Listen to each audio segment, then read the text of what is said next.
A lot of people have been asking me to do long form videos, which I have a really hard time doing. And since there's a lot of people out there that keep asking me how to change a UTV tire, I might as well do a long form for this one. So to make this a lot easier, you're going to want to get at least one spoon bar, which basically is a tire bar that looks like a spoon. And the other one I like to call a hook bar because it has a little hook on the end there. And the other one can just be a crowbar, but usually they come in sets, so it's just easier to buy both. You can also use the longer bars, but of course it's easier to use the smaller ones when you're doing a small tire. And if you really can't find anything, 2 pieces of rebar would probably do the trick. I could probably do it with that. It's just a lot harder. Now to break the bead, I'm using a duckbill hammer, which you can get on Amazon, because the bead is relatively easy to break. Just don't hit the rim or you'll probably have to scrap the whole rim. But on some ATVs, it's almost impossible to break the bead. I've actually had to take one to a shop because I couldn't break it manually. Now if the second bead doesn't just pop off when you do this little trick right here, flip it around, put your foot on the bar like I'm doing, make sure you don't hit your nuts or you're gonna bar it off with the spoon facing outwards. Might take a couple tries to get right, but as you can see, I'm kind of putting pressure onto the rim, which helps get the angle just right. Now before I show you how to put the new tire on, this video is sponsored by Ridge Wallet. Hey, you with the massive bulge in his pants. Yes, you. Show me what you got in there. Okay. No, not that one. Yeah, that one. I was gonna say, well, it's just my wallet. Holy crap, that's a massive wallet. Yeah, I know, it's kind of big.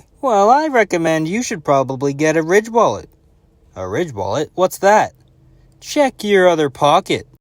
Whoa, it's so small. Well, guess I'm throwing this away. I also think you should get one for your dad for Father's Day. I'm sure he needs one too. Now make sure to use that code for 15% off. Alright, now it's time to put it on. So putting the first bead on is basically the same as taking the second bead off. It's literally just doing the motion in reverse. You point the spoon outwards and then you just bar it on. And watch your fingers between the bar and the rim because it could get hurt. And I know this because my brother dislocated his thumb from doing just that. Now you're going to put it on with the spoon bar with the spoon facing upwards. Now sometimes you have to use a vice grips to make sure the bead doesn't keep slipping off. But usually ATV tires are flimsy enough and all you gotta really do is stand on top of the tire. One of the most important things when putting on a tire is to make sure that the tire bead is underneath the drop center. So right now, in between my two heels, I'm basically pressing down on that to make sure that I can actually bar it on a lot easier. Just make sure that if your boots or shoes are dirty, that you clean the bead before you put air into it or the bead will leak. Now, sometimes getting the tire on is the easy part, but getting it to take air is a whole nother story, which is why I'm going to save that for another video. But for now, I'm going to show you how I get it to take air. You'd be surprised how hard it is to get this to take air.